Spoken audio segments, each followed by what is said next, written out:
Bonjour à tous et à toutes. Rebienvenue aux capsules du Cérium. Je m'appelle Jean-Frédéric Légaré-Tremblay. Je suis responsable des communications au Cérium. Donc, des capsules qu'on reprend par visioconférence, évidemment, ces temps de pandémie, pour vous donner un éclairage sur la situation sociale, économique, politique, géopolitique, un peu partout dans le monde, évidemment, qui est fortement chamboulée par cette pandémie.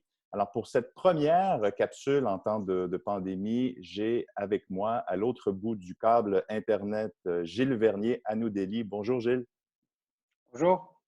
Alors, Gilles est professeur de sciences politiques à l'Université Ashoka. Pourquoi aujourd'hui parler de l'Inde? Eh bien, parce qu'en ce mercredi 25 mars, les 1,3 milliard d'Indiens connaissent leur première journée de confinement ordonnée par le premier ministre Narendra Modi hier. Alors évidemment, ça soulève beaucoup de questions. C'est le cinquième de l'humanité qui est assigné à résidence, à demeure, école, commerce, transport, train, espace aérien, même, tout est fermé. Alors pour comprendre qu'est-ce qui se passe là-bas, première question, Gilles, un peu impressionniste, mais après presque 24 heures maintenant de confinement, comment réagissent, comment réagissent les Indiens? Comment ça se passe en Inde? Dans l'ensemble, la population réagit avec calme, même si on observe, et on en a observé immédiatement après l'annonce du lockdown par le Premier ministre, quelques réactions de panique, particulièrement dans les villes où les gens se sont amassés devant les magasins pour stocker les provisions.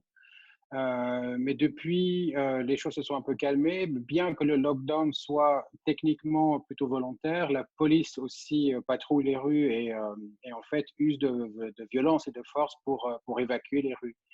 Mais dans l'ensemble, la population comprend le risque posé par le virus et accepte l'idée du lockdown.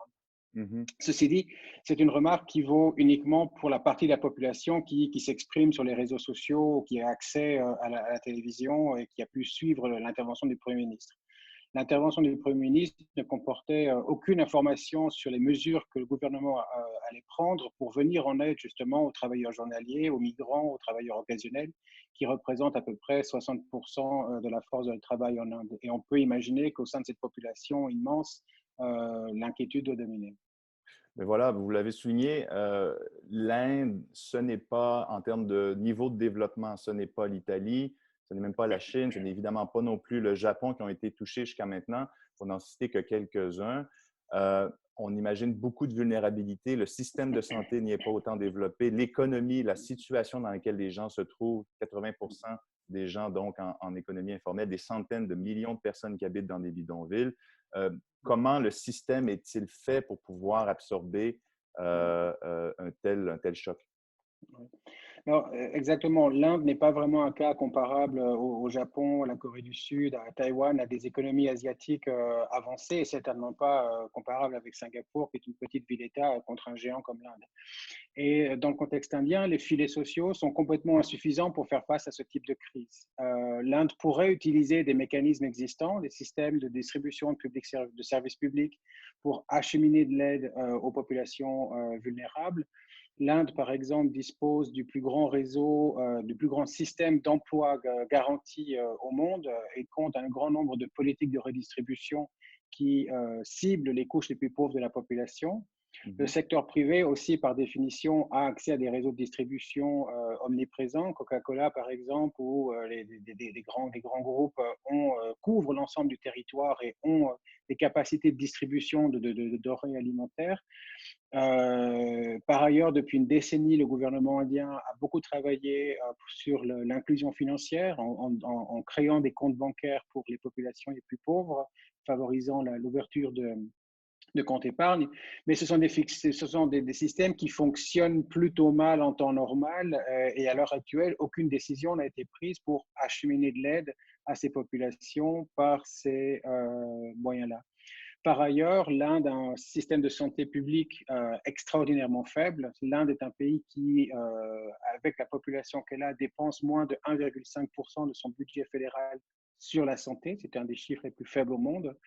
En conséquence, l'Inde ne compte qu'un demi-lit d'hôpital pour 1000 habitants, contre 6 pour la France ou contre 12 pour la Corée du Sud. Donc on voit bien qu'on ne peut pas vraiment comparer ces cas-là. De la même façon, l'Inde compte moins d'un médecin par 1000 habitants, contre 2 en Chine, 3 en France, 4 en Allemagne, etc. Et une large partie du système de santé, en fait, est un système privé dont l'accès est prohibitif pour l'essentiel de la population. Et donc, le service de santé en Inde est déjà déficient en temps normal et on peine à imaginer quelles seront les conséquences du lockdown. Juste pour donner un exemple, pour Mhm. terminer là-dessus, pendant ce lockdown de 21 jours, à peu près 80 000 femmes vont accoucher tous les jours. Et actuellement, la plupart d'entre elles n'ont accès à aucun mode de transport pour aller dans des hôpitaux qui, par ailleurs, vont bientôt aussi être débordés. Et donc, la faiblesse du système de santé en Inde montre aussi l'impossibilité de suivre des solutions comme celles qui ont été mises en place en Corée du Sud, où la Corée du Sud a testé sa population de manière agressive.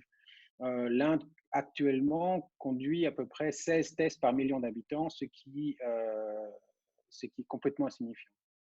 Est-ce que de façon générale, dans une situation aussi précaire, aussi vulnérable, est-ce qu'il y avait, avant même le lockdown, avant même le confinement du pays, est-ce qu'il y avait une inquiétude généralisée ou plutôt une forme d'insouciance ou à quoi ressemblait l'atmosphère par rapport à ça, si vous voulez?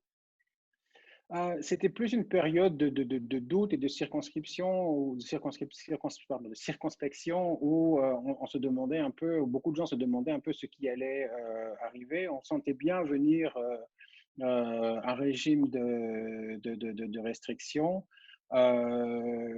mais peut-être pas encore un sentiment d'urgence publique comme il peut être perçu, comme il a pu être perçu en Chine ou en Europe, aux États-Unis ou ailleurs. Mhm. Mais encore une fois, cela tient au fait que l'Inde teste très peu de monde et donc du coup ne détecte pas la maladie. Pour la plupart des maladies infectieuses, en fait, ne sont jamais réellement détectées.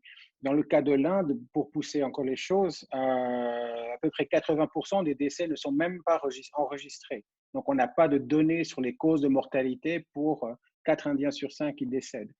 Et donc, du coup, la décision de faire un lockdown de cette échelle pour 1,3 milliard d'habitants, alors que l'Inde compte actuellement à peu près 600 personnes infectées, ce qui est moins que la Wallonie ou Bruxelles, euh, peut paraître un peu excessif. Mais la réalité est que nous n'avons absolument aucune idée de l'étendue de la dispersion du virus en Inde à l'heure actuelle.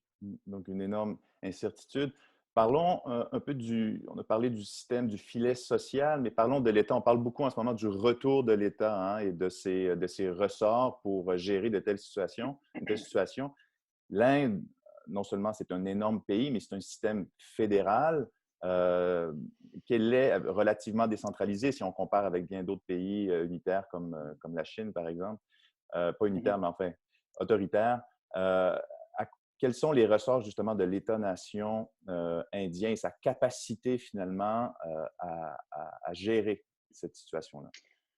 Donc, l'Inde, effectivement, est un pays fédéral et donc les autorités locales, régionales ont un rôle important à jouer, mais cela signifie aussi que les réponses vont fortement varier d'un État à l'autre. Les capacités de l'État sont fortement variables d'un État à l'autre. Alors, certains États ont d'ores et déjà mis en place des mesures pour organiser la distribution de denrées alimentaires, organiser la distribution de médicaments, ce genre de choses, notamment à Bombay, ils font plutôt du bon travail.